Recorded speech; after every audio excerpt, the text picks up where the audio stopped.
Oh shit.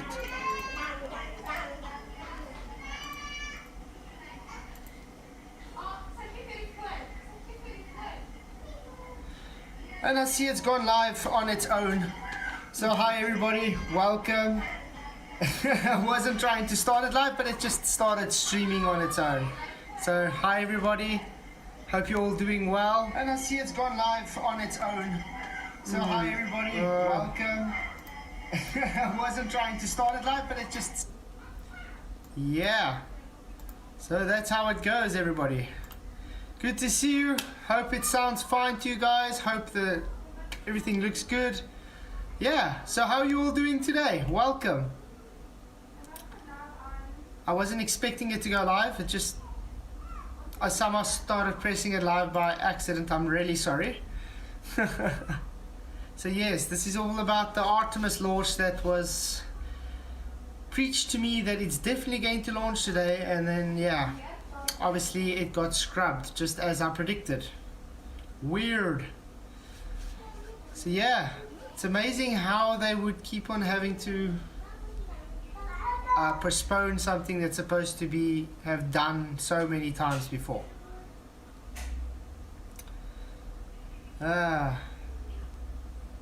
I see if you guys are here, if you just please do hit that like button and the share. It really does help to get the show spread out to more people. It does really help. Exactly, Snowbar. No traveling through the wardrobe today. 100% agree. I was actually hoping they would launch at least today, so we would have something more to show. So all I can really show is they don't have anything because they had a leak. I went and I just took some parts of that talking about how it's scrubbed and the issues they have and stuff, but you would think it's an issue that would be sorted out if you paid so much millions of dollars tax money. That shouldn't be an issue, let's put it that way. Why is the scrub suspicious? It's not suspicious, it's predicted, because it's not actually going to happen. Nobody's ever going to go to the moon. That's the whole point. You'll never get a manned mission. Why do you think they had the Columbia disaster that time? It's all just to try and get the people wanting to go, and it's just never going to happen. It's going to 10 years from now, you're still going to sit in the same position hoping to go to the moon. I don't know how to break it out this to you. Because when they do shoot the rockets up, it just goes to Point Nemo. You know, to the most, what can I say, inaccessible place on Earth in the middle of the ocean, where there's a graveyard full of things falling from the sky in the ocean. And ships and so on.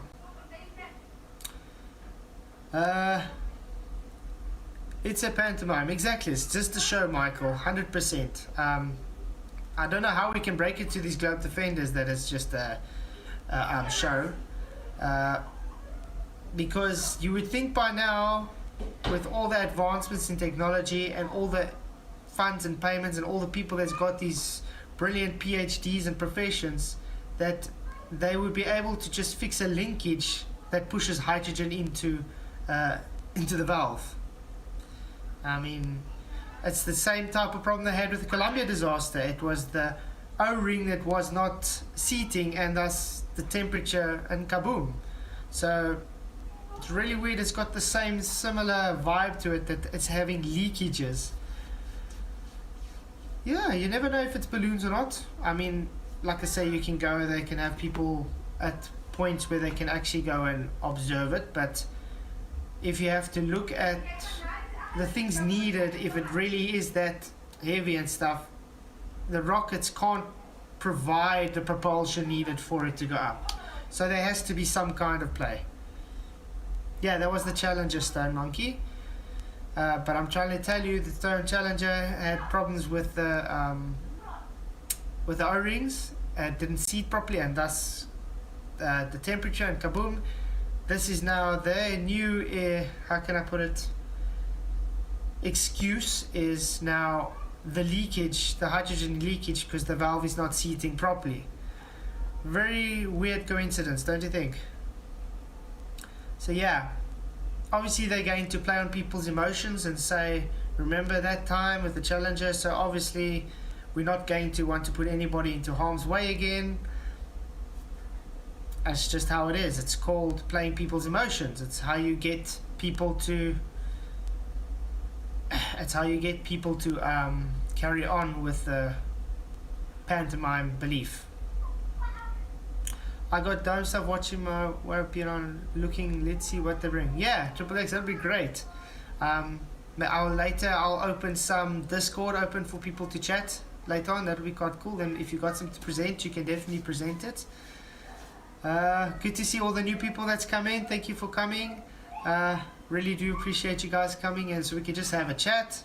I was really hoping to have more to chat about tonight, as obviously they were expecting a launch today, which didn't happen. Obviously I did predict it's not going to, so it's weird how the globe defenders that were making fun of me the whole time, saying no, they're going to launch, is now not seen in sight. So yeah. Oh, and by the way, I did kick Sean Hawkins from my Discord today as well, because he doesn't want to stop harassing me and making strawman arguments on something I didn't say. Yes, he makes an argument telling me I must get citations for an argument I never made. That's how it is. So I've decided the guy's just wasting my time, and he's keep on harassing everybody in the Discord chat, so he's no longer welcome. And I'm going to have a strict no troll policy anymore with these guys. So if you guys want to cross the line and just carry on, you can go mess someone else's time. Colombia broke up in re-entry. Okay, well, how did they break up in re-entry if it didn't leave anywhere, Stone? Okay, yeah, so we can watch some of the things where they're talking about the technical stuff and everything if you want. I think that can be quite cool. If you guys are ready, I'm gonna get that all sorted. Let me see. Hope the sound is doing okay.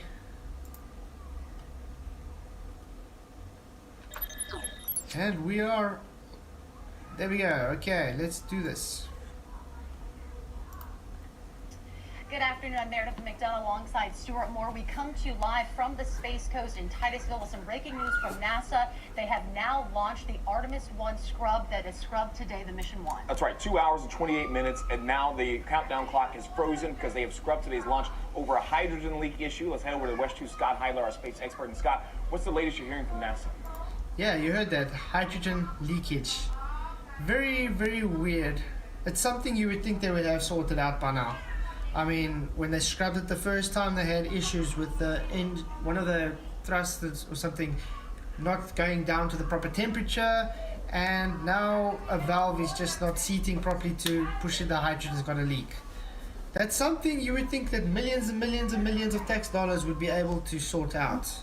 And that's something based on so much professions that you would think, hey, this has to be seated properly. I mean, it's going to be setting a rocket to go up, so that's one of the main things that are supposed to be working. Something to be tested before you're going to announce there's going to be a launch. Really not logical to say, okay, we're going to make a launch, and then 2 hours before, now there's problems because of that. Something that's not supposed to be an issue. Because usually when you have let's say a show and you have mechanics into it, it's tested beforehand. How is that not tested beforehand? Yeah, Charlie Blackwell Thompson, the launch director, just officially called that scrub. It's something we've been tracking since 7 o'clock this morning. You know, probably in the last maybe 20, 30 minutes, engineers came through with a recommendation of a no-go. They said it's no-go for launch. Then that went to the launch director. She discussed it with her colleagues. And then we just heard within the last minute that has been officially scrubbed, the second attempt for the Artemis 1 SLS launch. Now, what... The funny thing about this was like a few minutes after I brought out my short, are they going? Yeah, weird, eh? happened earlier in the day that led us to where we are now, and that is that there was a hydrogen leak that was first discovered again about 7 o'clock. They went through 3 different fixes, the launch engineers. The first one was to allow, it actually is where the fuel, the liquid hydrogen, comes out from the source and into the rocket. It's called a quick release. There was a hydrogen leak detected there. So their first tactic was to warm that up to see if the seal would sit. In other words, that it would seal completely, preventing that leak from happening. Yes, because you all know if you put heat to something, it's going to expand, and that was their fix for that. That didn't work. So then what they tried to do is pump other gases inside that umbilical area to pressurize it to see if that would cause the seal to set. That didn't work. Yep, that also didn't work because adding pressure. But like I said, why would you have these problems in the first place? Because it's supposed to be tested before you're going to do an actual launch, don't you think? And then plan C was actually a return to plan A. They again cooled it, they again allowed it to warm up. Because remember, these fuels that go into this main core section of the rocket are very, very cold. Liquid hydrogen, minus 400 degrees. So you're dealing with very volatile fuel, yes, but also it's very, very super cold. So you have to deal with those big temperature fluctuations. And that's where this leak was. So they kind of worked through that third time. They said it's not going to work. That's when they made this recommendation to the launch director. One thing to remember, when you're working with hydrogen, we've talked to a couple of former launch managers as well as other engineers. Hydrogen is difficult to work with. You heard it, folks. Hydrogen is difficult to work with. But yet they decide to use hydrogen. Makes so much sense. It is a small, small molecule. That makes perfect sense. Leak. Sorry. I didn't know it was open. Yeah, it's hard to work with, right but it now. has some useful properties. I didn't know it was chatting up right now. I said I'll open up Discord later for chat. Thank you very much, Carpenter. We can chat later. I'm busy with my presentation. Thank you very much. Very easily. We've seen this during the shuttle program, seen it in other rocket launches too, so it's a very difficult fuel to work with. And when you look at today, within that orange core section of the rocket, of the SLS rocket, the hydrogen section on the bottom is the biggest, and then the liquid oxygen on the top. Liquid oxygen was going in fine today. In fact, they filled it 100%. The nitrogen side only got up to 10% because of this leak. So it got to the point where maybe they thought they could continue doing these fixes to try to stop the leak. But it got down to the point, most likely, we'll hear more details coming out later, but most likely it got to that point, they had to scrub, because even if they had another hour to fix the leak, they were going to miss the 2-hour window that opened at 2:17. So now Yeah, so like you were hearing, like I said, it doesn't make sense, because if you had tested the clamp system, you would have had it working before you would actually have to say, hey, we're going to have a launch. You don't have a show before you have your dress rehearsal kind of thing.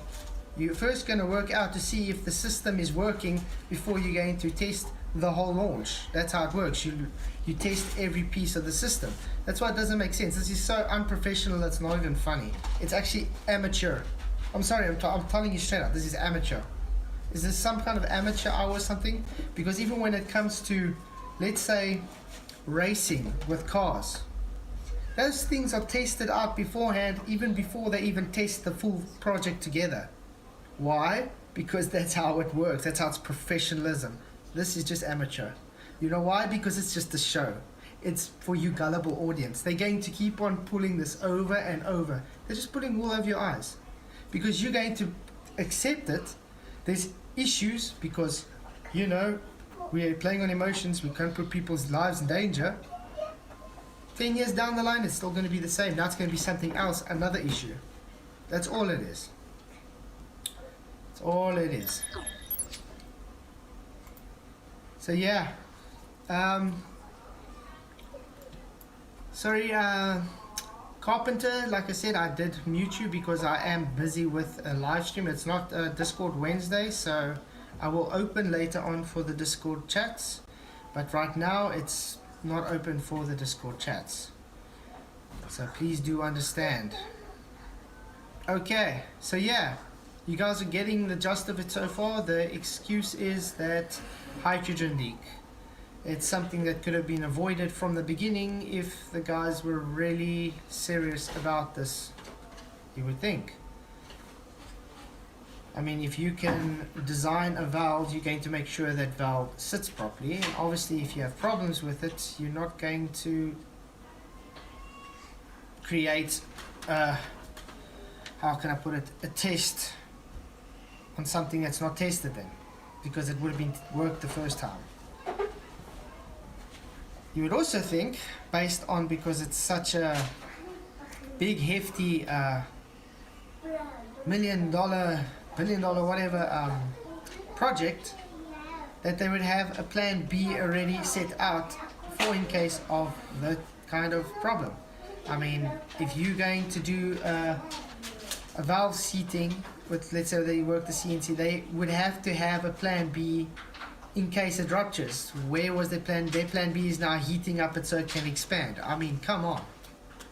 That is just, I don't know. But yeah, we can carry on, and I hope you guys are enjoying. Let's get going. Scrub is official, coming from the launch director. Where do we go from here? We know we have 2 windows, one on Monday, one on Tuesday. What needs to be worked into, just what time and how that's all going to work out, is how quickly they can replenish the commodities, as they call it at NASA. Essentially, that is making sure that the fuel is pre-positioned back out on the launch pad. You just had all that liquid oxygen going completely full, not all the hydrogen. So that needs to be evaluated. They need to know how much more they need to bring out to the pad, how long that's going to take, is there enough at the source. It's pre-positioned, but it's going to at least take 48 hours for that to replenish. That puts us in that Monday possibility. But again, we'll hear those details going through. You know, when we had the scrub on Monday, it was an issue that they hadn't really completely worked through, so they weren't certain when they'd be able to get back and do another attempt. You see what I mean? He's already starting to make excuses if it might not happen Monday. Just another question. Type 1 in chat if you think it is going to happen on Monday, or type 2 if you think it's just going to have another excuse not to happen on Monday. I think it's not going to happen, by the way. This sounds like if it is a leak issue, they need to get in there and figure out where exactly it is and what they can do to plug it out. That also doesn't make sense. He just said what the issue was, why it was leaking, and now I said if it is, they have to go and plug it out and figure out what the issue is. If you say it's the valve seating, then it's the valve seating. Very simple. It's literally just it's couplings. I mean, what is so wrong? How do you not mechanically know what's going on there if you just said that what's going on there? But yeah, this is what I said. They have to over dramatize what is going on.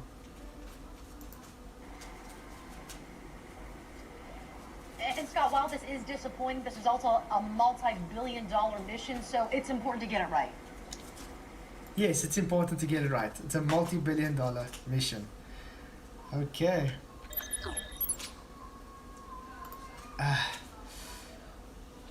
34 people watching. Great to see everybody here. I'm so happy you guys could all make it. Hope you're all doing well.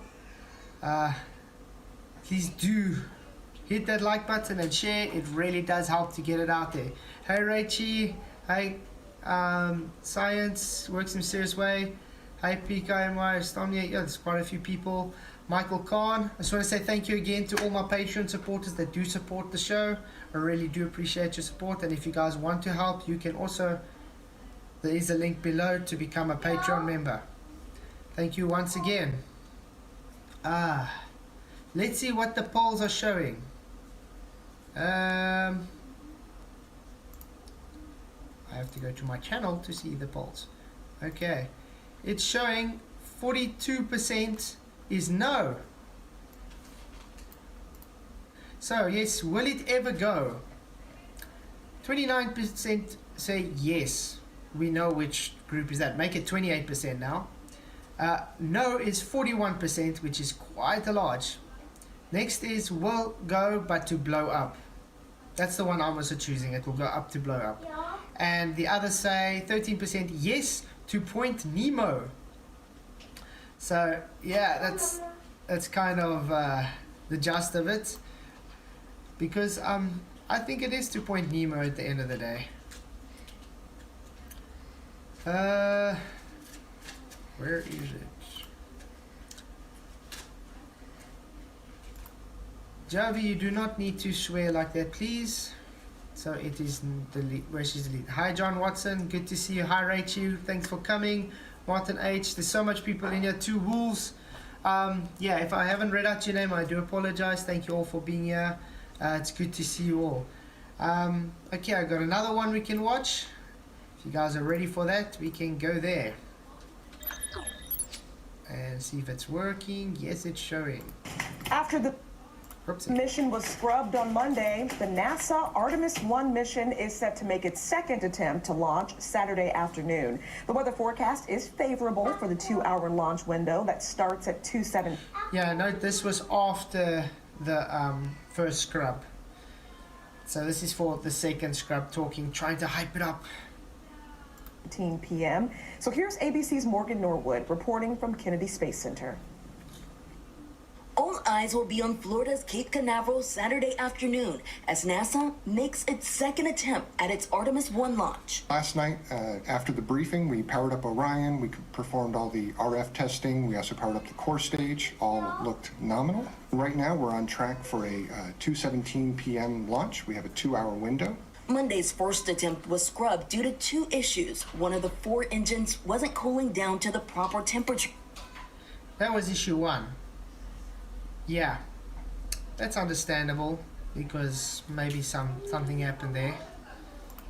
And there was a crack in a vent valve in the...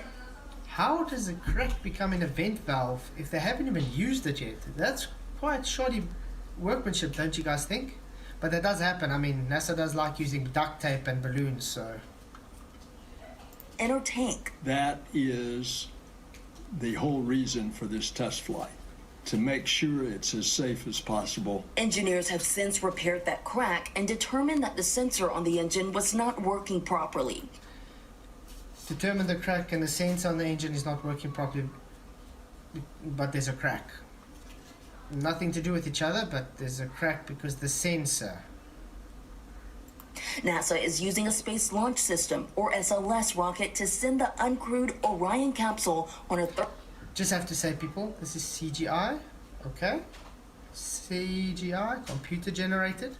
It's not real, so yeah. 37-day mission to lunar orbit. It's all a part of NASA's Artemis program, which aims to establish a sustainable human presence on the moon by the late 2020s. And 10 years ago it was by 2010, and before that it was by the year 2000. Is this ever going to end? We've got a whole host of things that could cause us to not get off any given day, weather, range, or technical. But the weather forecast is favorable. I do not expect weather to be a showstopper by any means for either launch window. For any launch, for either launch, yeah. It's like she knows something. She knows there's something going on there. Probably more than one excuse coming up. But yeah, the weather was looking good. NASA is looking to push the Orion spacecraft to its limits in order to uncover any problems before astronauts strap in. You need to run a flight test without crew first to fully appreciate and understand, quantify, characterize those environments before you... So yeah, that was the gist of it. But like I said, I really do understand they have to make a full test with it going up and blowing up in the sky without having anybody on. So that's probably going to happen at a stage. It's going to go up, it's going to explode, and you say, see what would have happened if we had the people on board. So back to the drawing board, and then it gives them another delay for another 5 to 10 years. That is what's actually happening, guys. It's just so they can work out a script to just keep pushing it further and further the timeline. That's all they're actually doing. It's very, very simple. Exactly. Why did they do it like 40 years ago? Yeah. It's all just to keep the gullible keeping there. I mean, just think about it. How can I put this in other words? Let's say you take your car to a mechanic, and the mechanic knows you don't know anything about a car. Now you're taking it and it says, okay, there's something wrong with your intercooler and turbo pipes, just for instance. So okay, how much gonna cost? Okay, fix it. But it's only gonna take a week. Okay, a week comes by. So no, sorry, I know this is what you said problem, but there's another problem. But there's another problem that Nike is Kafie box asseblief. But there's another problem that I found. Now your injectors are a problem, so we have to order new injectors. That's gonna take another 2 weeks to come. Okay, no, that's fine. Go. Hey Alan, good to see you. Thanks for coming. Citizen Z. Okay, so another 2 weeks go by. You phone him. Okay, is it ready? He says, no, sorry, there's another problem. Those injectors that were supposed to came, but it's the wrong injectors. Now we have to import them from whatever country. It's going to take another month. Okay, another month comes, and you get what I'm trying to say. Keep on making excuses, and when you finally do get there, you figure out, hey, this guy hasn't even touched the car. He hasn't stripped nothing. He's literally just left it there, letting you pay for new parts because you're too gullible to believe him. That's what the moral of the story. Don't just believe things. This is exactly what these guys are doing. They're feeding you a story, keeping you on the line as long as possible because you're gullible enough to think you can send someone to a space violation, a natural violation called space, the moon. They have to keep the story going that it's a physical object in the sky. They have to keep the story going that you guys can travel there. Space exploration brings a lot of money in. There's a big reason to keep this venture going. It's a big money grab. And if you guys are too gullible to understand that, then hey, then it's working. Why don't they use the connection technology they used in 1969? Oh, because we lost it and it's a painful process to build it back up, Citizen Z. Because a Nintendo processor is much more too advanced for the processors we have today. That's about it. Yeah, it's just, think about it. If now they do make it somehow go up on Monday, they would just come and say, listen, yeah, it's had a valve leak again and voila, it blew up. Now they have to build the whole program from base again. So it's going to cost a lot of money again, it's going to take a lot of man hours again, and they got to get the timing right again, and then voila, and then another 5-10 years down the road. Yeah, it's exactly that. Not enough power going to the flux capacitor. Shelly, exactly. 100%. 39% say no already. Let's see. Will it ever go? Yes, say 28%. No, 26% now. The yes is dropping. That's a good thing. No is a strong 40%. Will it will go up, and just to blow up, it is 19%. That's more or less where I fall on, because I think it's just going to go up and blow up and then just push it out further. And some will say 15% say yes to Point Nemo. Now, if you guys don't know where Point Nemo is, let's see if I can find. I did actually. Let's see if it's showing. Yes, okay. This would be the Space Kennedy Flight Center all the way to Point Nemo in the middle of nowhere. This is what they call Point Nemo. I wonder if I can just...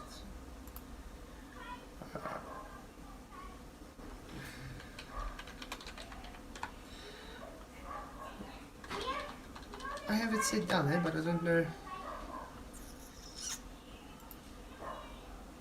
Ooh, where did I go? Okay, anyway. Point Nemo is there. This is Point Nemo. This place is like the most far outreach place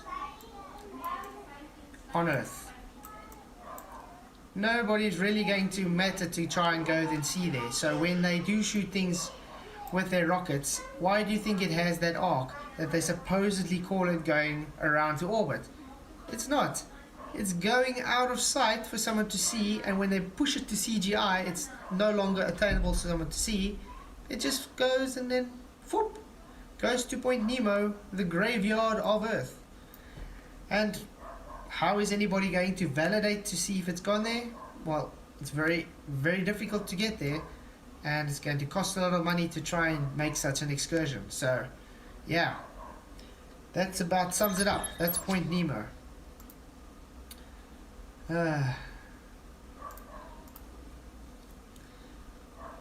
Ballers are very desperate. Yeah, I mean, this last week, all I've been getting from these guys is, oh, what you gonna do? What you gonna do when Artemis is going up? Go and watch it live.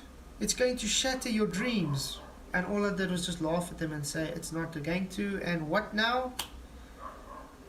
They're dead quiet. Because they cannot back it up. There's nothing that they can bring. Yes, Michael, Wiggles definitely is not one of the brightest guys. Martin H. And takes a whole 12 months to hurtle around and complete one circuit. Okay, don't know what that was about. 44 people showing. Oh, great to see you guys all coming. Thank you for coming. Yes, as you know, the Artemis mission was scrubbed. Sorry, ballers. You guys can't defend a lie. It's very simple, the reason why it was scrubbed.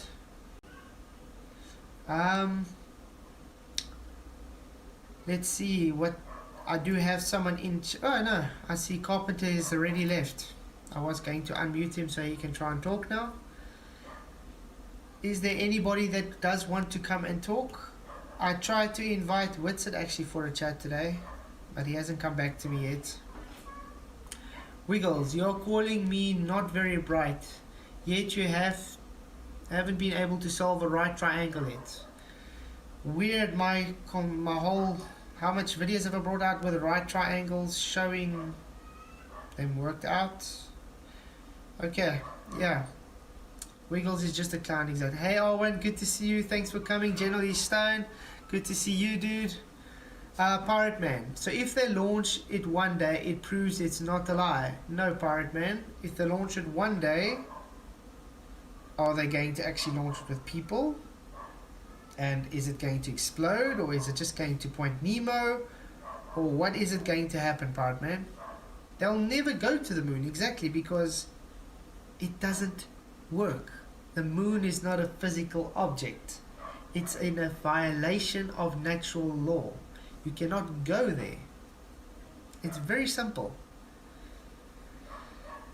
This is the whole reason why they keep on, like the story I just gave you with the mechanic, they just keep on pushing it out the timeline because they got gullible people like yourself believing it. Let's see. Matt Conrad, it's first perspective.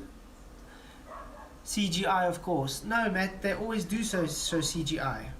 When they shoot it up into the sky and it arcs away where you are not able to see it anymore, what do they point to? They point to the people in the NASA room looking all excited, looking at a screen that's showing computer generated images. Yes, everything they show is computer generated. It's so difficult to have one of their satellites up there pointing at the thing at high altitude to be able to see it. But they can use the same satellite to see someone sitting and smoking a cigarette on the beach. Yeah, makes so much sense, guys. Got to go first. I'll try and be right. Okay, Science, do see you if you do not come. Cheers, man. Have a good evening or day further wherever you are. The moon is a non-local hologram. Owen, yeah. I mean, a lot of people believe it's a plasmoid hologram in nature. I do believe that as well. I really do have my own beliefs that the moon could just be a plasmoid. It's got more evidence that it radiates its own light, and because it has electromagnetic radiation, it recharges itself every month, and that's why you have the new moon building the Wiggins and full moon and so forth, and it has the cycles. Science works in mysterious ways. Why do these other things contradict that? Okay. Plasmoids require a specific location. Not really, Oren. Are you saying that the moon is then in different locations at the same time? I know the moon is practically at a GP on Earth, so I would say, yeah, plasmoid. Polar Express works on a datum line. No one would ever drive a train that would deviate downwards constantly. They don't have grip like tires have. Exactly, Tony.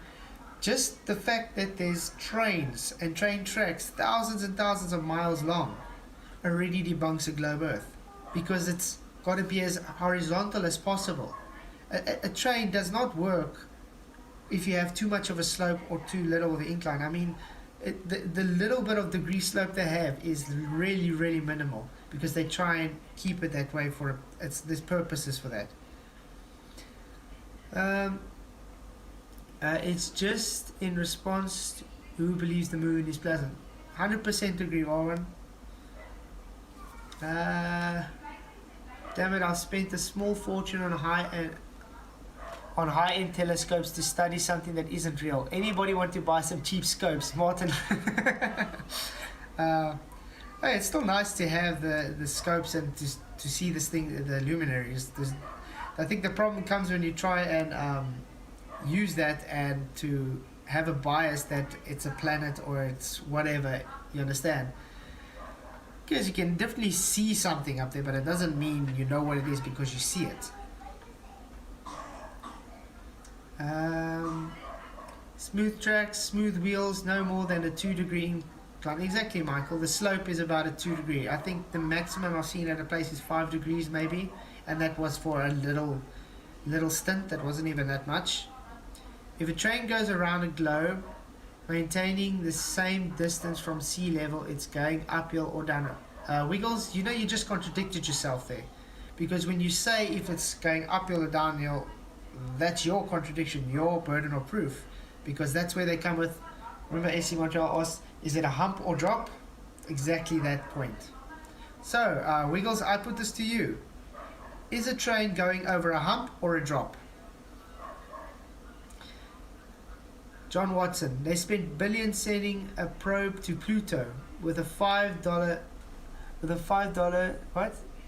3MP camera. Yeah, 3 megapixel camera. Got a CGI image of a shadow that looked like a cartoon dog. Yeah, Pluto. That's exactly how Pluto's based on. Pluto's based on. It's all just a. How can I put it? They literally laughing at your face when they show you that. It's Disney. It's easy as that. Tony Whitcomb, 2,700 miles across Russia. Exactly. The dip would be miles upon miles of a train to deviate that much. Poor ballers have no logical. Exactly. And I mean, even Australia. I mean, how much? I think it's got even longer than Russia's, if I'm not mistaken. And it's flat. Wiggles. The train is maintaining the same level on the globe. Level doesn't curve, Wiggles. Level is a horizontal line, no place higher or lower than the other. If you want, I can go and get a definition for you. It's not going downhill, it's not going uphill. No shit, Sherlock, it's going level, so no globe. A sphere requires downhill or uphill. You just debunked yourself again, Wiggles. So, in other words, you validated my point from earlier, you're not very bright. Good to see 42 people in. That's great to see so many people in. I really do appreciate your support. Arwen, why does the moon blink out of existence when it hits the horizon if it's supposed to be a physical object? It's actually a very good point. A lot of people say it's because of the atmospheric effects. No shit, Sherlock, exactly, Titan. Wow. Maybe I should go and look if I can find more things on YouTube for you guys. Artemis. It's quite difficult to find anything because, like I said, they didn't really have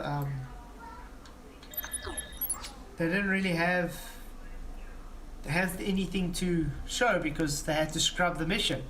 So what I only can show you is them saying that it's scrubbed. Good news. Before the stream, I was 33 hours away. My monetization done, so by the end of the stream I should be able to be monetized, which is great because I'm planning from next week. I'm going to launch a 1 night a week debate.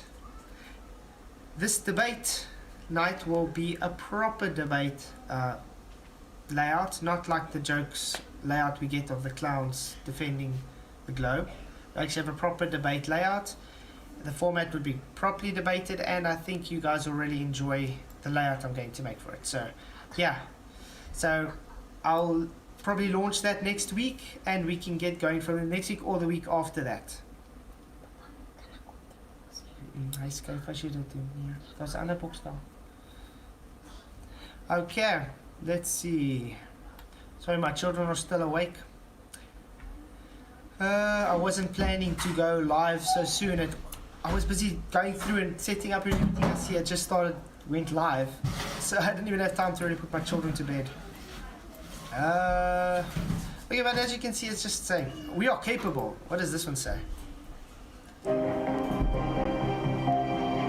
Through Artemis, the twin sister of Apollo. Doesn't that make it really a red flag for you guys already? I mean, the occultism just on this alone. No, but heliocentrism is not, it's not a religion at all, but it's really uncanny with the mysteries they're using behind their names and logos. We are returning to the moon.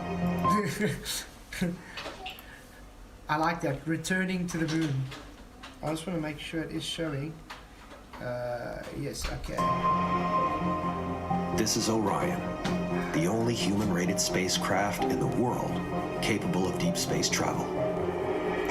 You heard that? The only human-rated. So in other words, it's the only capsule that's possible to get any human to space.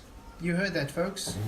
So what did they say? To space. So where is ISS supposed to be situated? I thought it was situated in space. So that kind of contradicts that already. And what happened to the people that supposedly went to the moon before? Those things, did they have all the technology that Orion has today? Hey. And now, the Space Launch System, NASA's most powerful rocket since the Apollo era, stands ready. Having undergone and passed numerous tests, the time has come to complete the journey. They make it so dramatic for everybody, don't you think? It's like, just look at that proud American with a NASA tongue and, you know, what it means to deceive. I wonder why they chose that name in the first place, to deceive. I mean, it's kind of in your face with the tongue, with the serpent's tongue, and to deceive and space. The whole logo itself tells you space is deceptive. It's a show. With hardware originating from every state in the nation and from partners around the world, Artemis 1 will be the first flight test of each of these components now assembled together. Beautifully done, don't you guys agree? I mean, if they put so much time and effort into actually doing the graphics so good, you would think that they would have proper CGI when they get to space, not that little pantomime rubbish with little Ghost models and stuff. I mean, sometimes I really feel sorry for them because I've seen better CGI on movies from people that have much lesser budgets than these guys. We are capable. These two solid rocket... I like how they have to lie to them. Hey. I like how they have to lie to themselves to say they are capable.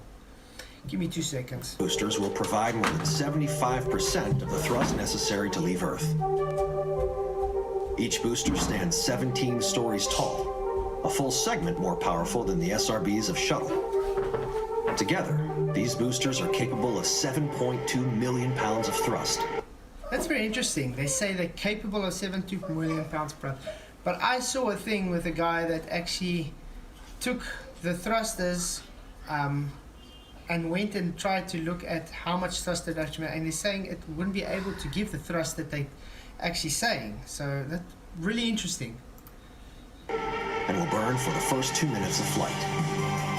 The core stage, at 212 feet, is the tallest rocket stage NASA has ever built. With the rocket's flight computers secured inside, The core stage is designed to... But that makes you think, why do they have to go through so much rigmarole to make a whole new system where it was something was already tested and gone to the moon? Why don't they just replicate that? Replicate what already worked. It obviously be much cheaper than what they're doing here, much quicker, and they would have been able to go up and down as much as possible because they did it before, remember? But no, they have to reinvent the wheel, to say. To hold 2.3 million pounds of fuel, the 196,000 gallons of liquid oxygen, and the 537,000 gallons of liquid hydrogen will combine to provide 8.5 minutes of propellant to the 4 massive RS-25 engines mounted below. As proven workhorses of the shuttle fleet, each RS-25 engine has a legacy all its own.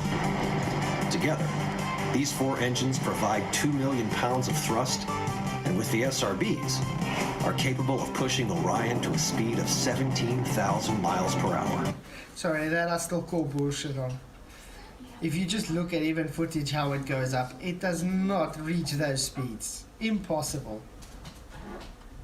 The interim cryogenic propulsion stage is a 45-foot tall upper stage that offers Orion nearly 25,000 pounds of thrust.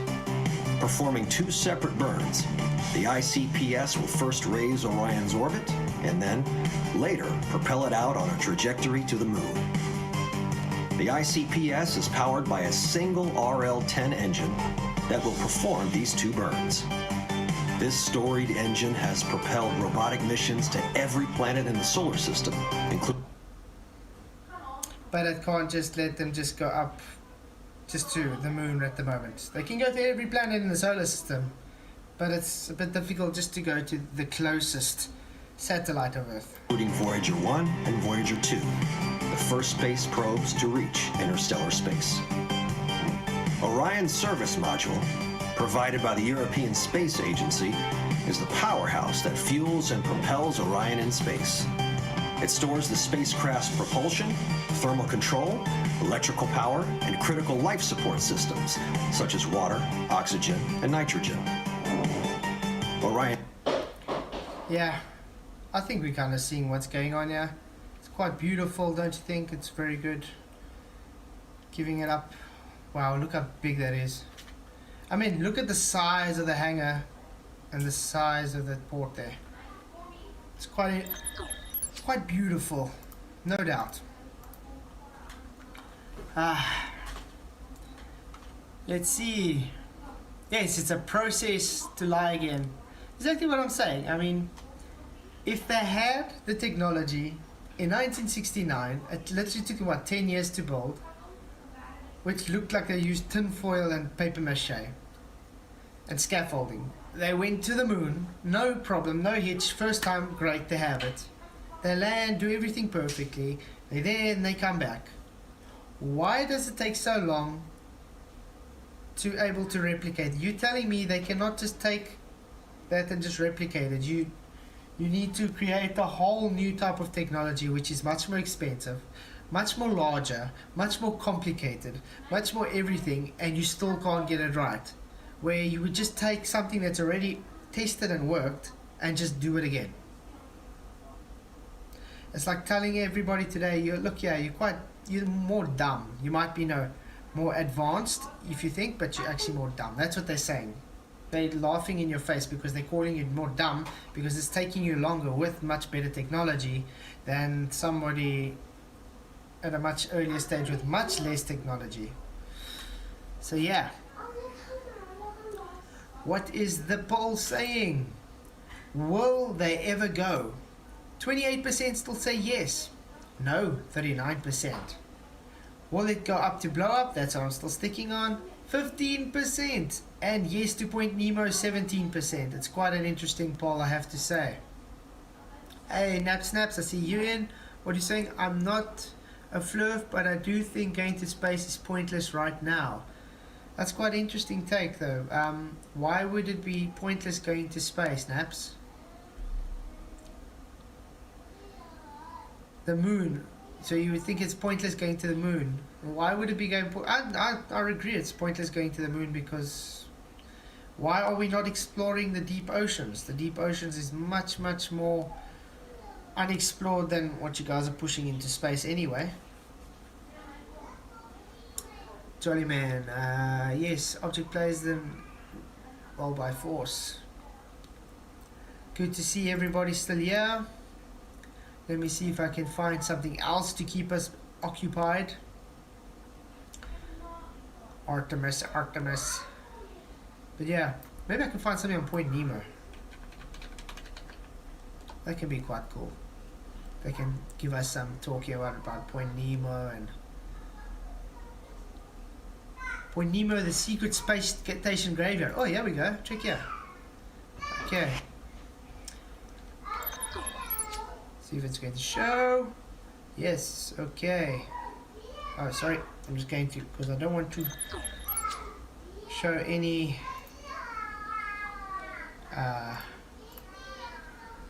Here we have this.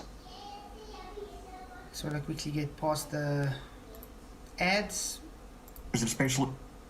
Let's get this going. Okay.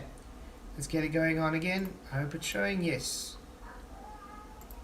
This is quite beautiful. Exploration have left the outer atmosphere cluttered with countless pieces of metal and debris, and experts estimate that this could cause a catastrophic event if it goes out of control.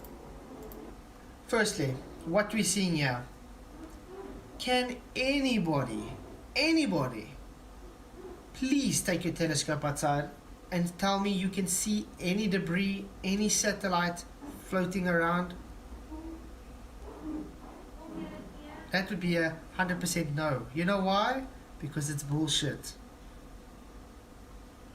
I can't make it more clear. This alone should be the biggest red flag for you globe defenders ever. Scientists were then tasked with finding a quick solution to lay all the useless spacecraft carcasses instead of having them circling the Earth for eternity, and the answer was found on the planet itself. A so-called space station graveyard lies far into the southern Pacific Ocean, a unique place as desolate, remote, and mysterious as space itself. The farthest spot from any land on the planet, so isolated from the ecosystem that there's barely any life form at all. And there, thousands of meters deep into the dark ocean, lay the remains of myriads of spaceships that have served their purpose.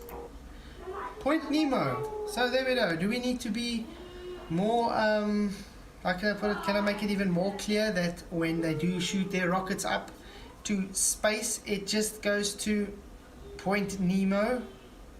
And what is the excuse? No, it's there because it's served its purpose floating around in space. Yet we cannot observe any of this junk floating around in space. Where do we find it? Point Nemo. So they had to make a narrative on why it's there. Hence, it served its purpose and now falls there. No, people. There's your story, backline. It goes to space. No. It just arcs away until you can't see it no more and they just dump it in the ocean. That's where all your hard-earned dollars are going. All your tax money is just going to fund these people to keep you more gullible for 10 more years. Welcome to Point Nemo. Point Nemo. They should actually call it Dory. Well, actually, it's Point Nemo because everybody that is gullible enough is like Dory that just has short-term memory loss that just gonna ignore this afterwards. Ooh, beautiful. But yeah.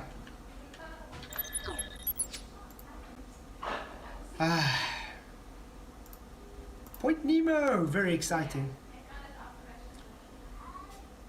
Good to see everybody here. 45 people. It's good to see so much people here. If you haven't already, please just do hit that like button. It does really help to push it out further. You guys are all awesome. And 32 likes. That's awesome. Thank you, everybody. I really do appreciate your help in this show. And like I said, I'm definitely going to got some big plans for this channel still. It's going to definitely get bigger with your help. Are you guys interested in a debate evening once a week? If you guys are, please do type 1 in chat, and if you are not interested in a debate evening in the week, please type 2 in chat.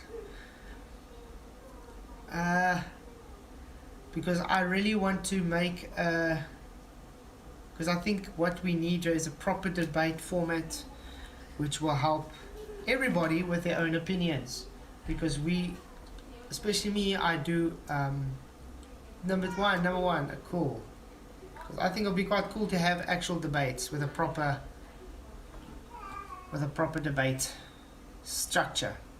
Awesome, glad to see. Yeah, so hopefully we can get someone very interesting to come on then, because like I said, it should then be launched next week or the week after. I'm just trying to decide which day of the week though to do it. Great to see so much ones. Oh, thank you so much for all participating. You guys are really awesome. Yeah, who do you guys think I should first approach to do the first debate? I was thinking of maybe Witsit and someone, I don't know who else, but I definitely want to get Witsit sometime to come and debate, because I want to hear his ether argument. I really want to hear it without any disruptions. The telescope was for finding space debris, not Earth shape. Hey Will, good to see you, thanks for coming. Robert S, good to see you, great to everybody being here. Tahudi the Alchemist, wouldn't they have been caught on video by someone? Marine traffic live shows otherwise, and we would have lots of video evidence of them crash landing. That's why it's gone to Point Nemo. There's nobody goes there to watch the crash landings. That's the whole point, to have it out of sight. It's in the most further reaches of human observatory. I mean, you're not going to find anybody really at that point to go and look now.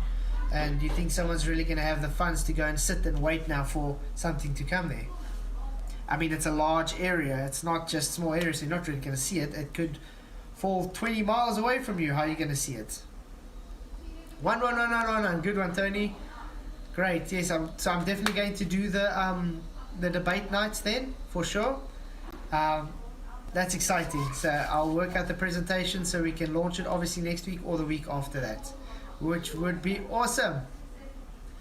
Yeah, either Witsit or Bob Nadal. I would also love to get Bob Nadal on. Like I said, I want to have a proper debate format where, I don't know if you guys have actually gone to actual debates like I have, where they have proper faith. They have the 10-minute rebuttals and they have the presentation and everything. They're not like even modern day debates. They only have literally like a 10-minute presentation each, and then they just start going together at it the rest of the time, which isn't really how it works. So I'll have a proper debate format set up for it.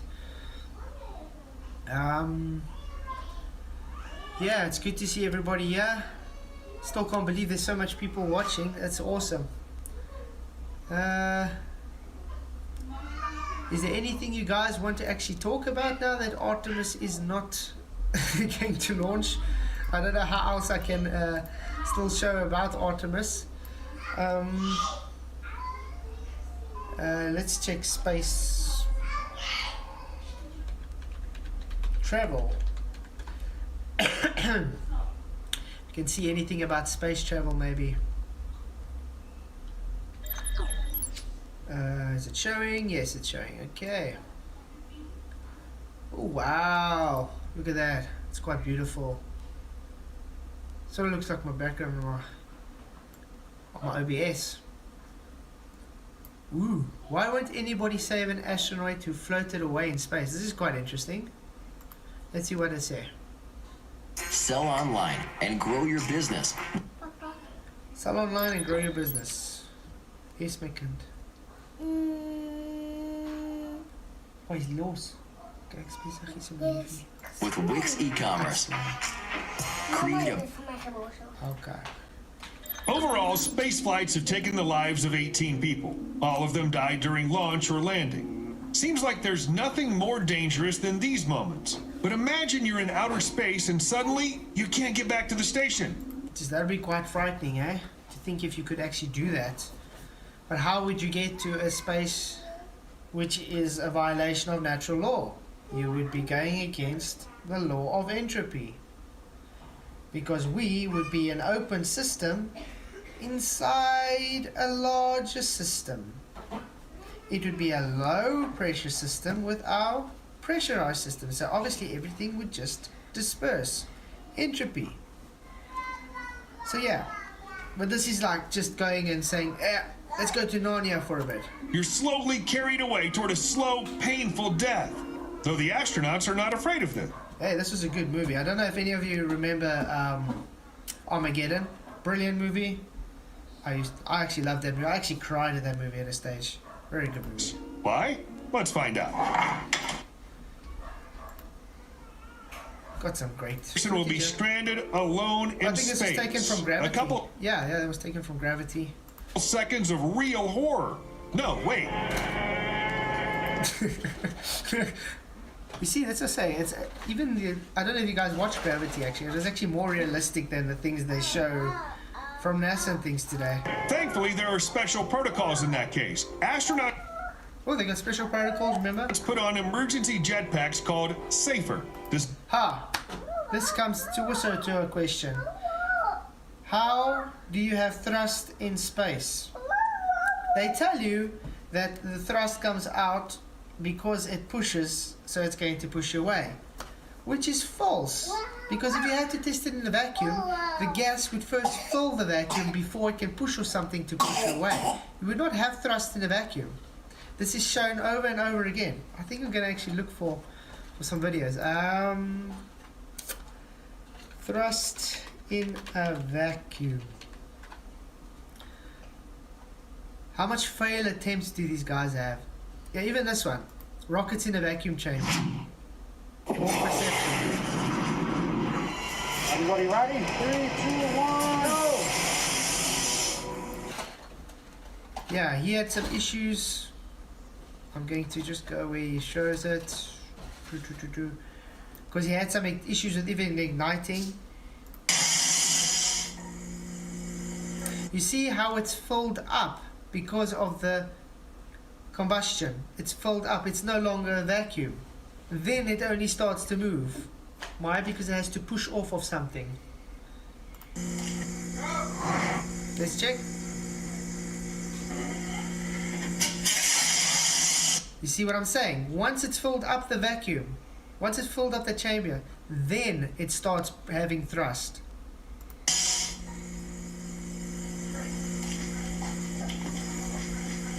Wow, they look so excited. What did we just see? Let's see if we can see it another one. Not a hang fire. Oh, hang fire, everybody. It didn't work. Okay, let's see. They have to change the primer out and everything so they can make it work because they're having trouble. Yeah, there we go. Let's check this. To get it to ignite. Once it's ignited, I think it's going to do okay. What do you think, Mike? When you're in the...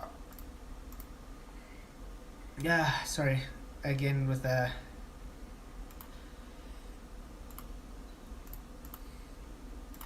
So let's quickly first check the comments. Pressure gradients has to be CGI. Okay. You need air for thrust. Vacuum can't do that. Exactly, Tony. You do need the air for thrust. This is their whole problem. That's why I'm trying to show them. If you have a vacuum chamber, usually they use the small vacuum chambers. So it actually has a wall to push off of, or it fills it up with the gas first before it actually has thrust. It doesn't immediately have thrust. Why don't they actually test this in the Sandusky vacuum chamber, if you think about it? I mean, it's the world's biggest vacuum chamber, the strongest vacuum chamber, and even there they can't even get close to what space is supposed to be. It's so far apart. Don't you think they can stick one of those little rockets in there and let it have thrust? Because obviously it's going to take much more to fill that chamber up before it starts moving. Just a thought. The vacuum chamber is filled with the stored energy from the rocket created a pressure. Yeah, it creates, that's what pressure is. It's a force pushing off of something. So, how do you have thrust? It's literally pushing off of something. That's why I laugh when these guys say you do not need air for it to push off of. I mean, it's like saying a jet ski doesn't require water to move forward.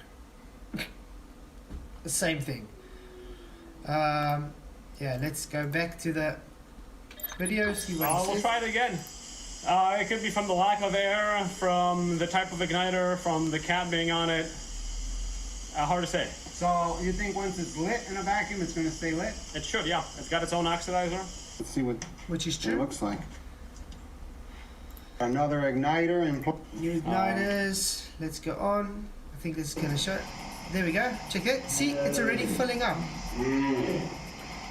Go. Oh!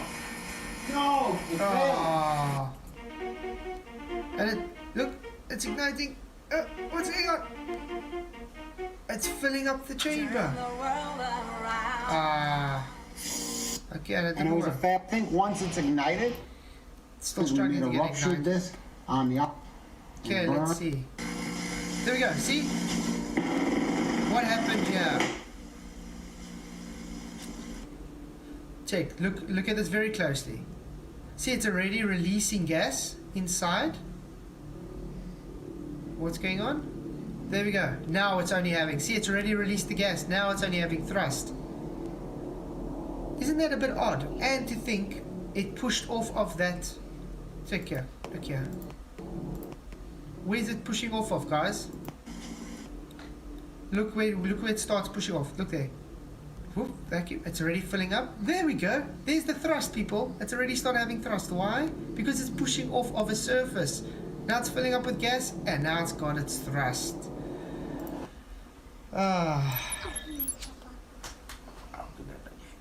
Did you do what?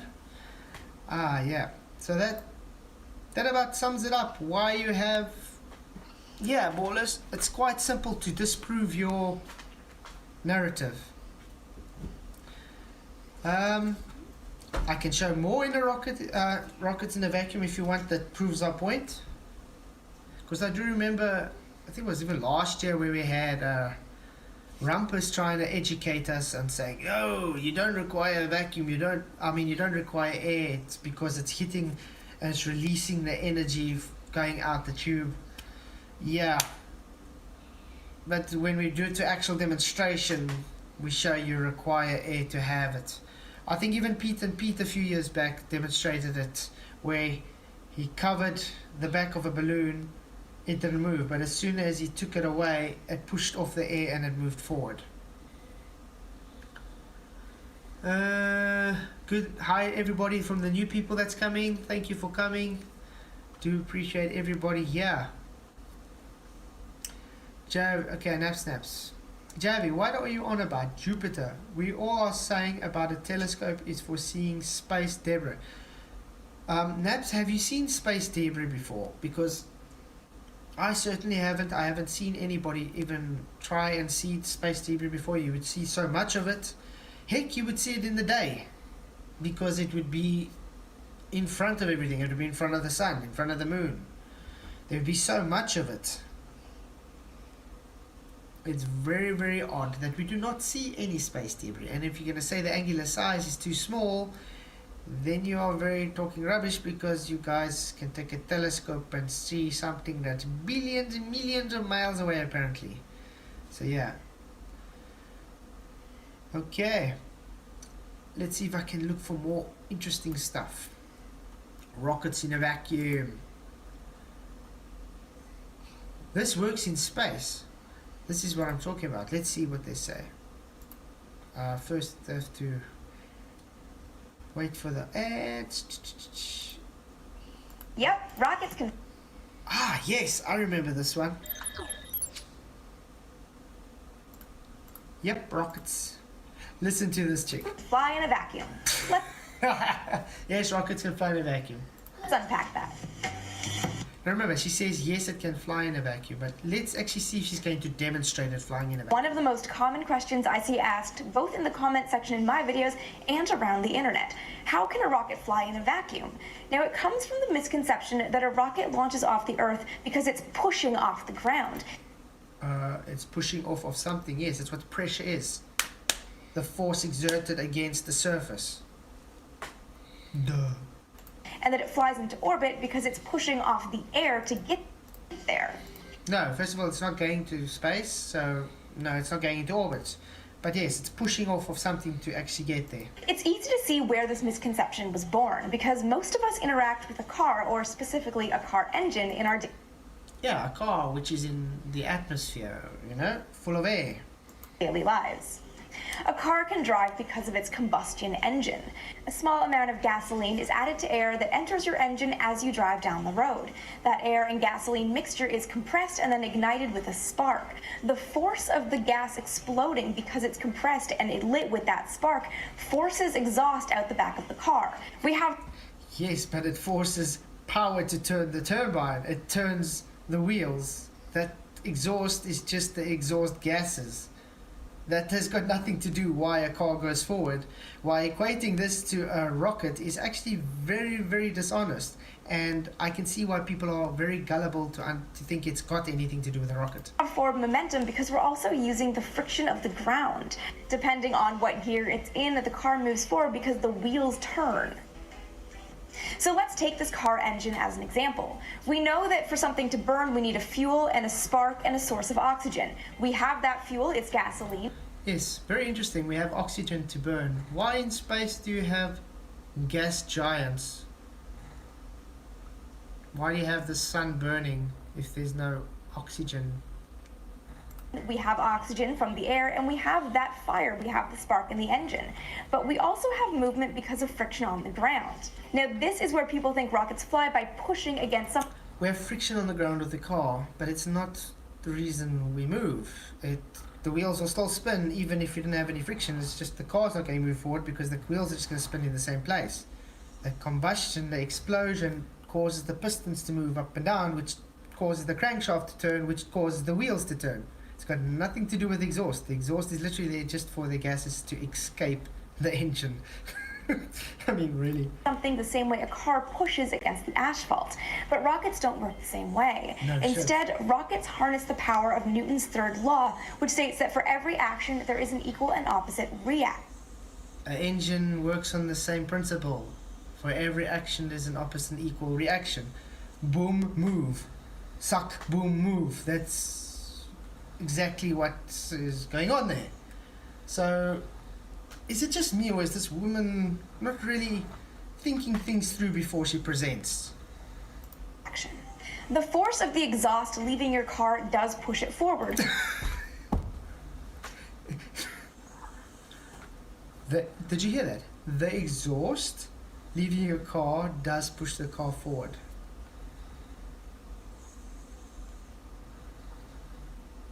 I'm sorry, I got no words for that.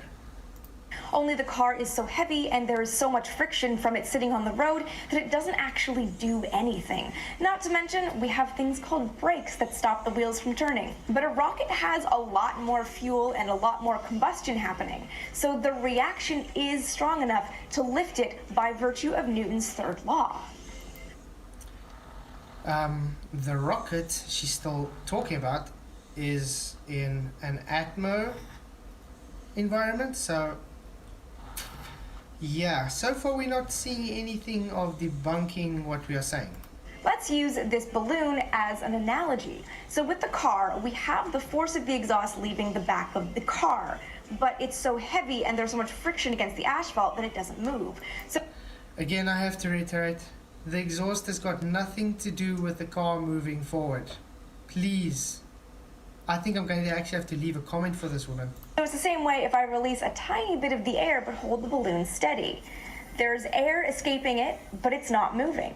So let's now say that this balloon is a rocket. This is the body wherein all of the combustion is happening because it's just fuel tanks and oxygen tanks. And this is the engine bell, where all of the thrust is going to escape the rocket.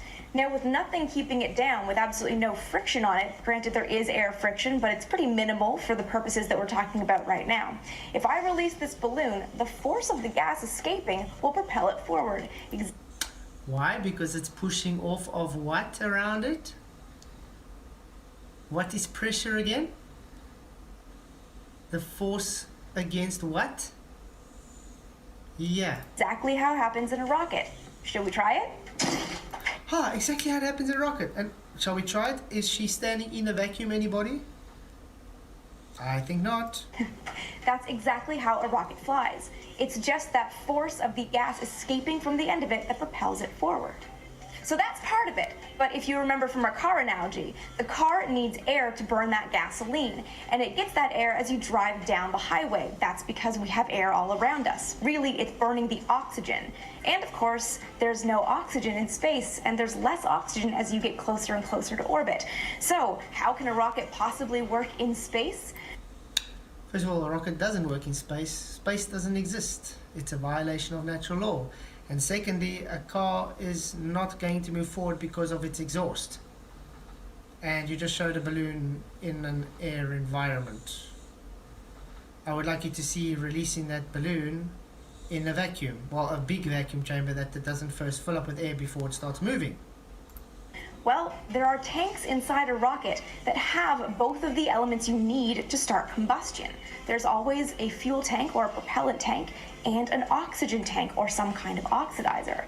Take the Saturn V for an example. It burned a mix of rocket-grade kerosene and liquid oxygen. This meant that no matter how high it got, it could always have that strong reaction. Yeah, okay, we don't need to see that. We just want to see why she says in a vacuum it would work. Exact same thing. It has both the fuel and the oxidizer on board. Yeah, it's just to say it's burning. We don't need to see why it's burning. Which is different kinds of propulsion, because I can hear you guys asking me about things like ion engines.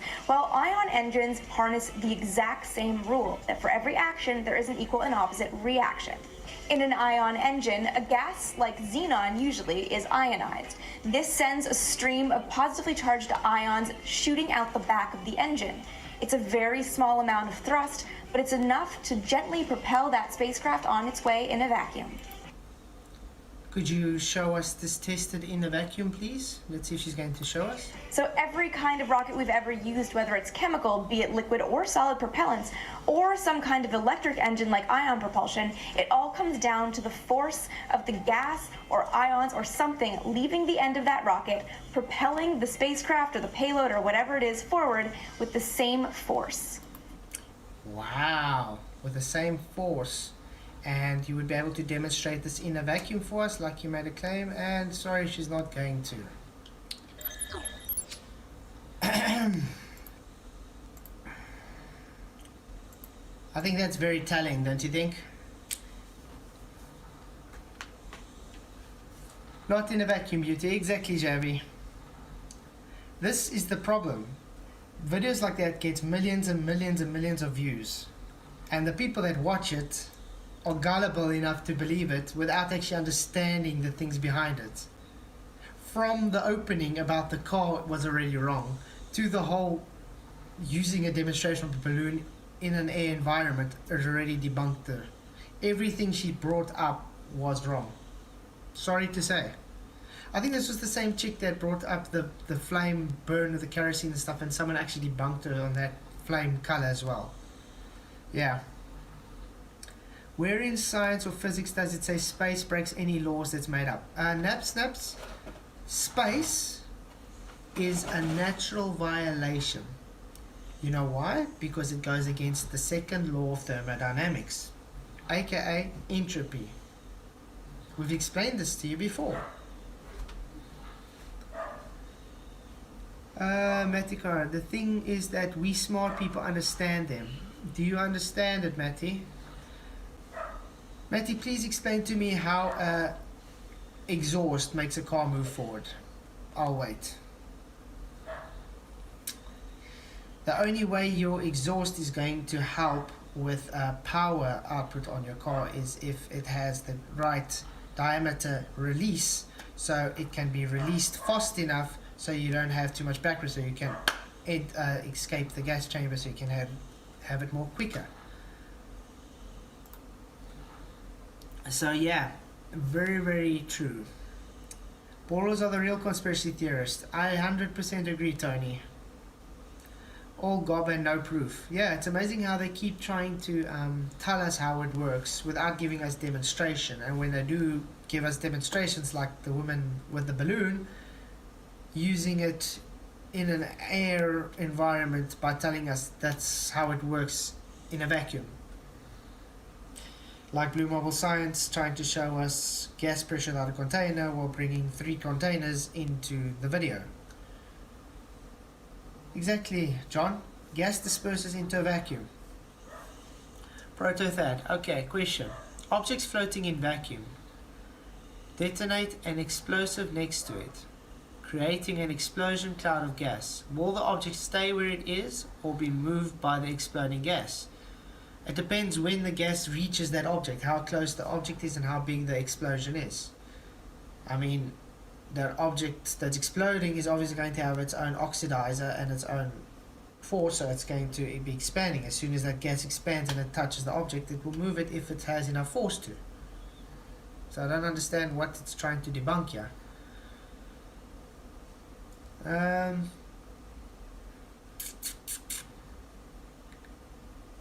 What else is there to say? Maybe I can look for something more interesting. Good to see everybody still here. Let's see, what's this woman's name? The Vintage Space. So yeah, she was a bit wrong about that. And this video had 168,000 views. Wow.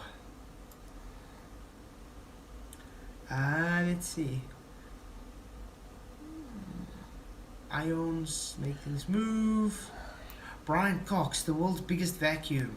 Yeah, this is like when the things are falling in a vacuum. I think you remember this.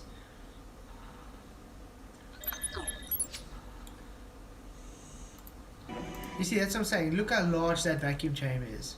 You're telling me someone cannot just stick a little tiny rocket in there or something once it's at its full vacuum and see if it's going to create thrust. Why do they not attempt to just show us this, but they can show us a feather and a bowling ball falling in a vacuum? It's used to test spacecraft. As to what outer space is said to be. And it's kind of got an eccentric construction, which is part of its history. It was built in the 1960s as...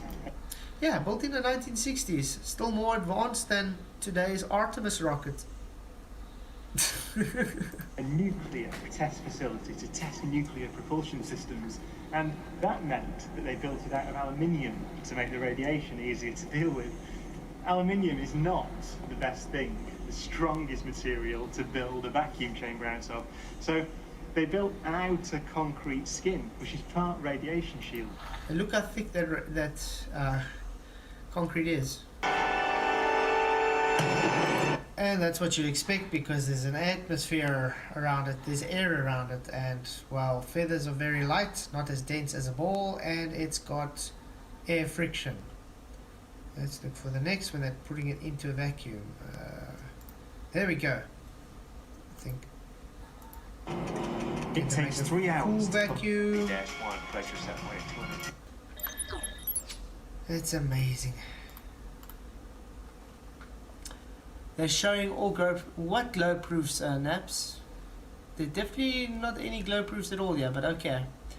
Exploding fuel in a rocket engine pushes on every side of the engine chamber except where it escapes, creating a balance of force in one direction. The explosion is imparting momentum into the rocket. Great. It's causing an inertial force, but if it's not having anything to push off of, it's not going to go forward. Proto, that's the whole point of the vacuum. That's why when they cannot show it in a vacuum working, because it's not how reality works. Everything they show is in a very small vacuum, and when it does have thrust, I showed you, it's after the gas is already pushed into the vacuum or it's pushing off of a container wall.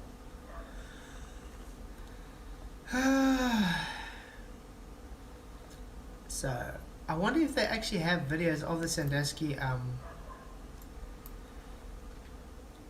showing rockets in there. And Sandusky vacuum chamber.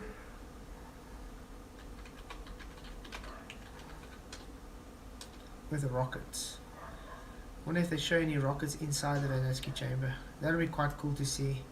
Because I haven't seen any of it. They haven't shown anything. Nope. Sorry guys. Definitely not. How about James May steps into a vacuum chamber? We just let this play so the ad can skip. Do. Okay. You guys are ready. And let's get going. So anyway, this is James May stepping into a vacuum state chamber. Captain Latimer wants me to prove that I can stay alive with just my spacesuit. Let's pay attention. What are these two standing with? His hands are open, his eyes are open, everything just normal, ordinary apparel with a air mask just for breathing. He's got a full spacesuit. Will begin to boil. Why do you think it boils? It's because it's releasing all the oxygen molecules out. It's releasing it. That's all. It's sucking it out. Well, not really sucking it. It's forcing it out into the surrounding system, aka entropy. This is exactly what would happen on Earth, everybody. All our water will just, all our liquids would just boil away. All the gas will escape into the surrounding system, aka second law of thermodynamics. This is a demonstration of that. So, snaps, do pay attention, okay? Still inside with him. Why is he in a full suit and they have still open garments, everything? I mean, his poor eyeballs, oh, poor sockets. Is it not going to boil?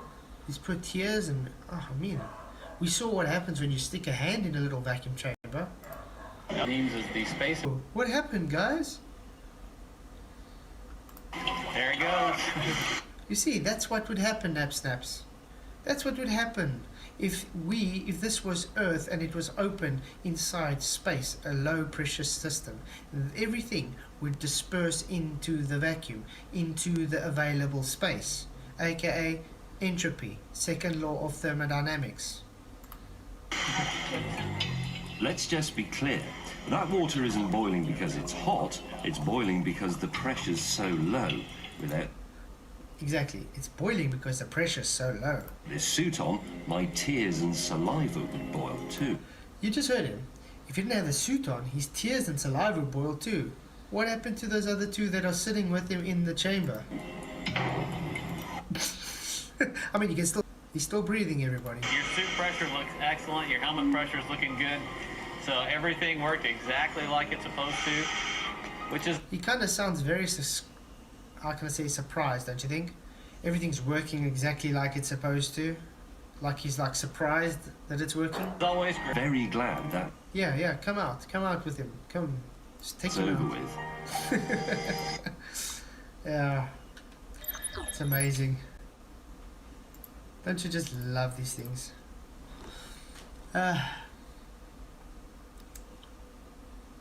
It's good to see so much people still chatting away here. See the chat's going quite hectic. I wonder how the poll's looking. Yes is booked up to 34%. So that means there's a lot more Globers here. Hey Kevlar, good to see you. No is still on 32%. Will Go Up and Blow Up has gone up to 19%. And Yes to Point Nemo 15%. Yeah. It's very, very telling what's happened. Snaps, I hope you paid attention because that bottle of water showed what would happen to Earth if we did live inside a vacuum. That alone is a demonstration against your religious belief, by the way. How come there's so many Globers here when they also just get blocked here? Yeah, Laurie, it's weird. How is they just blocked if there's so many of you guys here? Doesn't make sense, eh? No, because we block the trolls that get warned, and after you get warned and you carry on, then we block you. Like Sean Hawkins.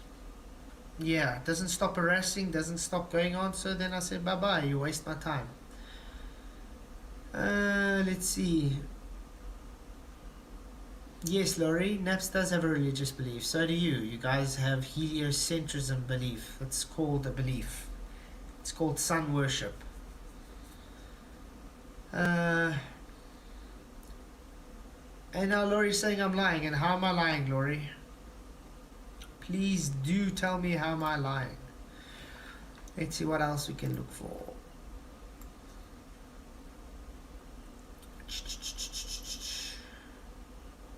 Secret landing on Mars?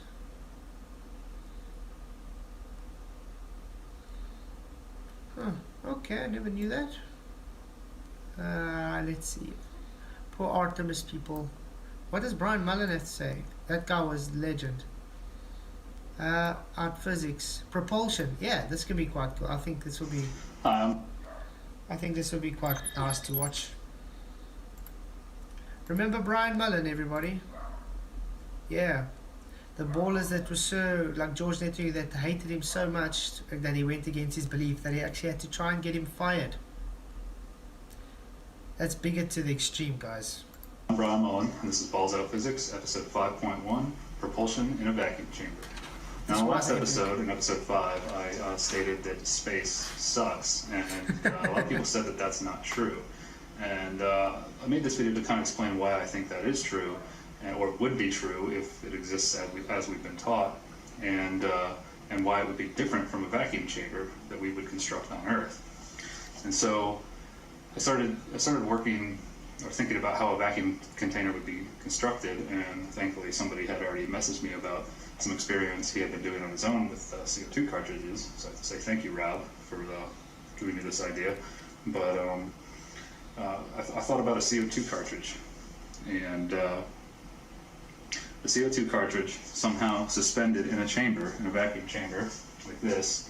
I've got the CO2 cartridge, as you can see I traced it, suspended from a string, and the idea would be that we suspend it from a string because we have to deal with weight on Earth, and we rig up something, which is this little green line here, some kind of pin that would rotate and puncture the end of the CO2 cartridge, okay?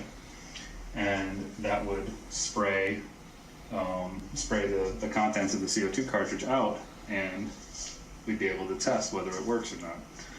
But thinking about this, thinking about how a CO2 cartridge works, right now in this CO2 cartridge, there is compressed carbon dioxide.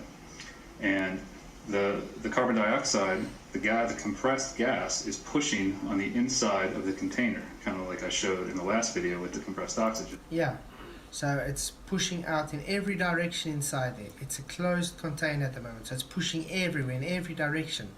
You understand? So it's pressurized. The gas is pushing up.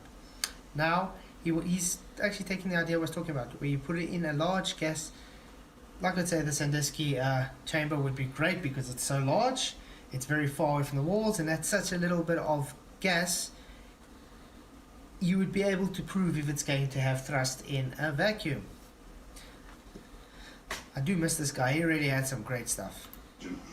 Okay, but at the same time, the air pressure, the 14.7 psi that I also pointed out was considered atmospheric pressure, is pushing back on the container. So the net difference between the CO2 pushing on the inside of the container and the atmospheric pressure, or the air pressure pushing on the outside of the container, is how you determine what force is on the actual container. And then the container has to be strong enough to resist that force, or it would rupture. And so, since if you puncture the end of this CO2 cartridge, all the CO2 is going to come flying out. If you had it in your finger, that would want to shoot out of your fingers, right? And I believe that's because, yes, the thrust is creating a reaction on the CO2 cartridge and pushing it, but also the CO2 is pushing against the air, and the air is pushing back. Okay? Whereas in a vacuum, I don't think you would have that. Exactly, and we can even show this if we had to use Schrodinger's optics to show it, because you would actually see the relationship with the gases pushing against each other. So if I could do that, I think it'd be quite cool. If someone could actually come up and make a nice big enough vacuum chamber, do this with Schrodinger's optics inside the vacuum chamber so you can actually see that relationship, I think it'd be quite a cool demonstration to do. But it's true what he says. That's what I said. It's when it's released, it's pushing off something. That's what pressure is. It's the force exerted by pushing on a surface. So it's literally pushing on the gas to have that propulsion. But then you've also got the vacuum chamber to construct, and that is basically done in the exact opposite way. Okay, so you have this vacuum chamber I just drew as a big box here. I actually got this idea from watching something Mythbusters did, and you have to have a pump on it to suck all the air out. Now, visualize how that would work in reverse, you can just use a bottle. Okay, and no jokes about this. But when you go to suck the air out of the bottle, you're sucking the air out, which is pulling on the inside of the walls, and the atmospheric pressure is also pushing on the outer wall. So when you suck, it collapses, right? So you have to build this chamber to be strong enough to resist that outside pressure pushing on the walls. Excuse me, I should think all the force is from the outside pressure pushing in. When you try to suck it in, that's when you really experience the air, the weight of the air, or the pressure of the air on the outside of the container, because you're pulling the pressure out from the inside, creating the pressure differential. All right?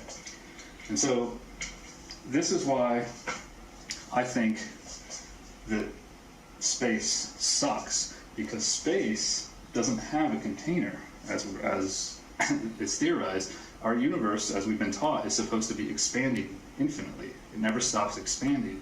So space always... You understand what he's trying to say there is, because it's expanding with a greater force and moving it further, so the space is becoming, and that's what's sucking it more and more. So it's creating a stronger and stronger vacuum as it's going, in other words, sucking.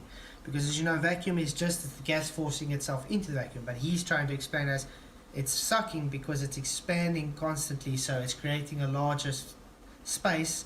In other words, because it's creating a larger space, it's creating a less and less pressure vacuum, which pulls it in. That's what he's trying to explain. Always has more space to expand into.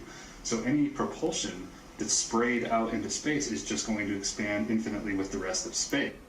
And that's exactly why we say, because it's just pushing it out, it's going to nowhere. So it can't have propulsion because the energy released is just released into nothing. There's no way for pressure to develop. See what I'm saying? And so to create this vacuum chamber, the first thing you would do before you run the experiment is turn on the pump to suck all the air out. Okay? So all the air in the container gets sucked out. Okay?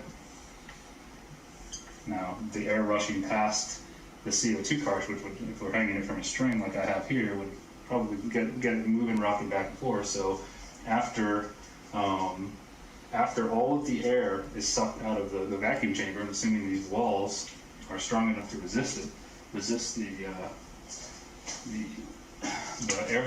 air pressure that is pushing on it from the outside, then we now have a vacuum chamber with zero pressure, not negative pressure, or like I said in episode 5, or that now it's not a constant sucking pressure. Once the pump kicks off and you don't have any stuff or any air left inside the vacuum chamber, then you just have this positive pressure pushing on the wall, and the pressure in here is essentially zero. Okay? Yeah, so what he's just trying to explain is it's still got the atmospheric pressure pushing on the outside, which is a 14.7 psi, and because inside it's now released all that gas, it's got hardly anything in there. You have to build a strong enough container to hold the structure so it doesn't collapse in on itself. So if you were to puncture the side of the tank, the pressure differential would make since there's zero pressure in here, and out here the pressure is P ATM equals 14.7 psi.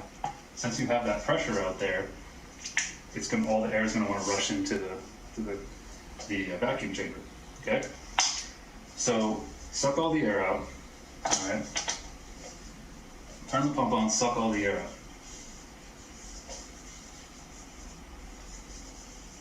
Okay, CO2 cartridge stops swinging. This is just one idea. There's probably better ways to support this, or other ways to support it, because this does create a problem, which I'll show in a second. But okay, air's out of it. There's zero pressure inside the tank. Use this blue marker. Pressure. That's my bottle over there. So P ATM or PC for chamber equals 0. Right now. Okay.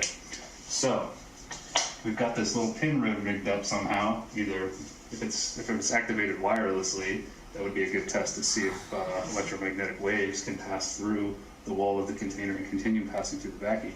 Or maybe we have some kind of wire hooked up to this string to activate it through a wired connection. So this little pin flings down and punctures the CO2 cartridge, and then bounces back out of the way. We designed it to do something, and then immediately this high energy CO2 sprays out because we have so much pressure inside of the cartridge. Now, pumps. Yeah, also think about it. It's the energy that's going to come out there is even larger now because it's forcing itself out to fill the available volume. So that energy is even greater than what it would have been out in the atmosphere. It's off, but this is sealed. Immediately, this chamber begins to pressurize. Because remember, there was no air in it before, so now this is no longer the case. Immediately, pressure builds in the chamber. Exactly what I was saying. It's pressurized now. It's actually filled the chamber up. So therefore, because it's already pressurized, it's going to have air, and then it's going to have thrust From the propellant. So now, basically what's happening is the CO2 expands out and bounces off of the walls and then creates the reaction that we need to push on this CO2 cartridge. So, in my opinion, building a vacuum chamber on Earth isn't the same thing. I don't think we can build a vacuum chamber on Earth that would simulate what outer space is supposed to be, as we've been taught. But I did think about it a little more. Yeah, the closest we can get is the Sandusky. And I don't see anybody trying to show us any tests done in there, even though they say they've built it to do rocket tests. Have you seen any propulsion tests done there where they actually have rockets thrusting in there, moving around? I don't know. I can't find anything. If you do find, please do let me know. Okay, well, could we do this? In order to simulate space, infinitely expanding away from itself, or the universe infinitely expanding away, what we could do is have this pump timed or linked to this pin so that at the moment that this pin strikes the CO2, this pump comes on and evacuates or sucks out the propellant at the same rate at which it comes out of the CO2. It's a good idea, but it wouldn't really work because I think the rate that it's going to suck out is not going to have the same energy removal as what that is coming out. Like I said, it's going to have much more energy because it's inside a vacuum. So I don't think it will suck it out fast enough to be able to counteract the velocity that's coming out. Cartridge. We could figure out how fast and how much CO2 comes out in a set amount of time.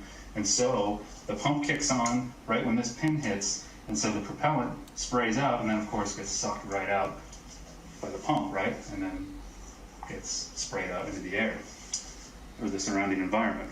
And that, in my opinion, would somewhat simulate what we've been taught outer space is. But that, in my opinion, would make it so this won't move. Now, theoretically, it wouldn't move. I mean, this would have to be timed perfectly to simulate outer space. And so, assuming this doesn't move, I mean, it might get pulled a little bit. I mean, there's a lot happening, and we have to assume that the pump can suck all of that CO2 out. And you kind of see where I'm going with this, where we're eliminating the ability to create a reaction. But that's what we would have to do to simulate space, in my opinion. Just have to really thinking about this. But the other problem here is, once this... Not that we really have to worry about simulating that, because they can't get it done in an ordinary vacuum chamber without that rigmarole anyway. So yeah, it was quite good to see Brian Mullen a bit.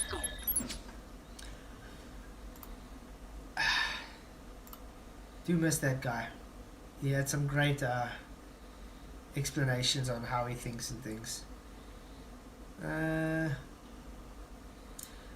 Matt Kilmer, did anyone explain the pressure gradient in the atmosphere yet? Yes, we did, Matt.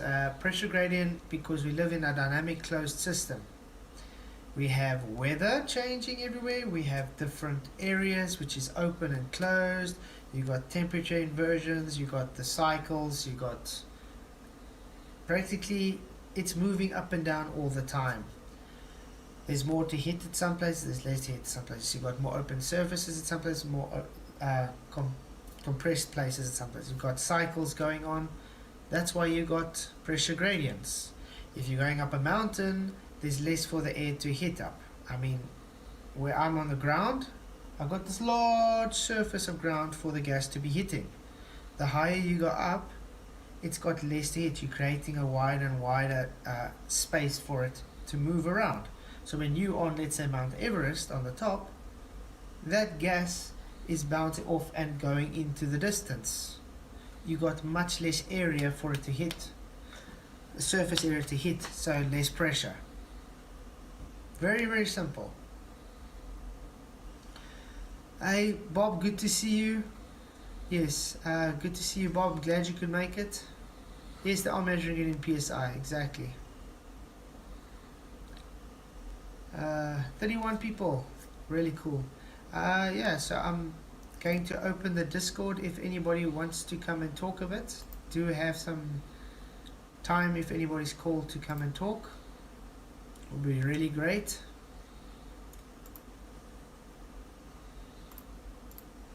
So if any of you do want to come and talk, Bob, you're more than welcome to come in and talk as well. It'll be great to hear if you have any thoughts on the Artemis or whatever.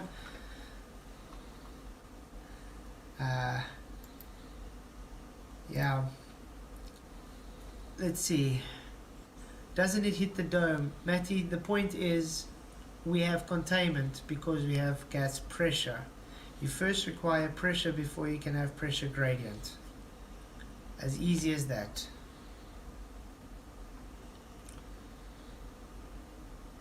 Yeah.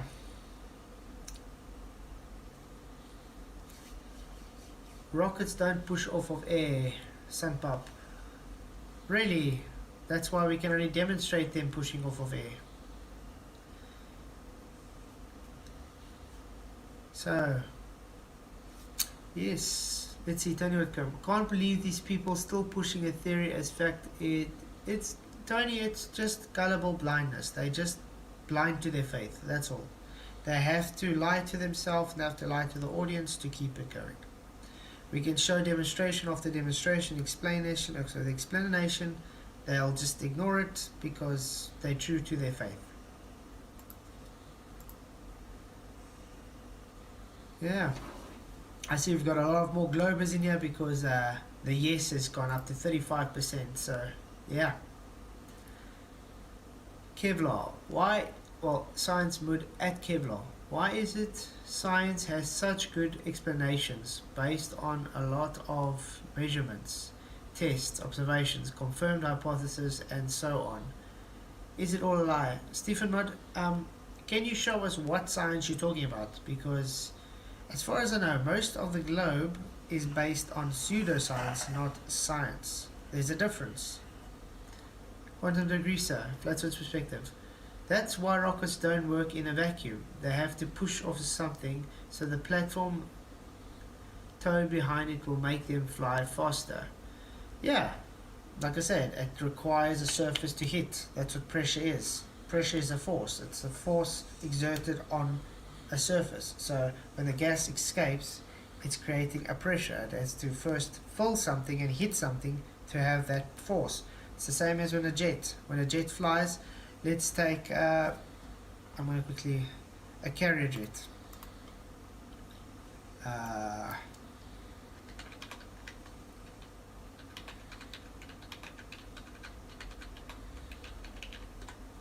did try and explain this a while back.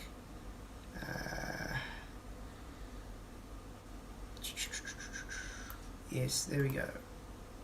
Let's just quickly change the ad. Quite a long ad, this one.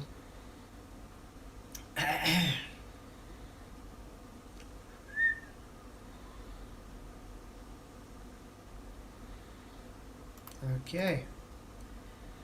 Let's see. Is it showing? Yes, it's showing. Okay. This is quite cool. It's on an aircraft carrier. I just want to show you what I'm talking about. You see that wall? Why do you think they put that wall there for the jet to take off? You guys are saying they wouldn't need this because the energy coming out of that thrust is enough to push him. This tells you wrong. This tells you it's actually needed to push off of something so it has more thrust, so to be able to get off at that short distance on the aircraft carrier. Why? If it's on a normal runway, it doesn't need this because it's got a longer place to move. Air moves. It's pushing through the air. This is just helping to have that extra pressure to push it off. So the thrust is it pushing off of something.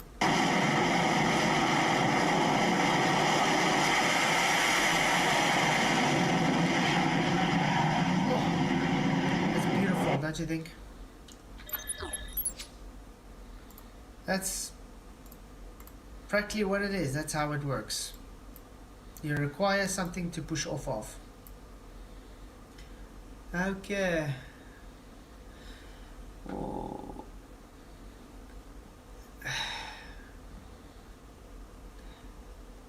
So yeah, it's good to see everybody still here. It's 5 to 10.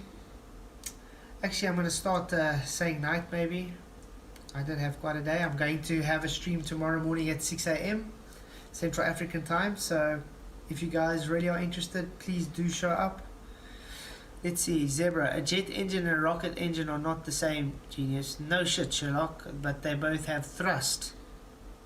They work on the same principle of thrust, Zebra. So yeah. And you think the rocket engine thrust is not the same as a jet engine thrust. They both have combustion, they both push out. Tailpiece, I mean, hello. It's when it works, that's how it works. Okay, yeah. No, air is not a solid, Naps. Definitely not a solid. Okay, so yeah. Tomorrow morning, 6 o'clock Central African time, the next stream. Thank you everybody for being here.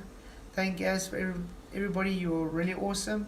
Really do appreciate your support. Please do not forget to hit the thumbs up, share the show, and please, if you haven't already, do subscribe and keep up to notifications and the bell item. You guys rock. You all are awesome. Till tomorrow. Cheers, guys.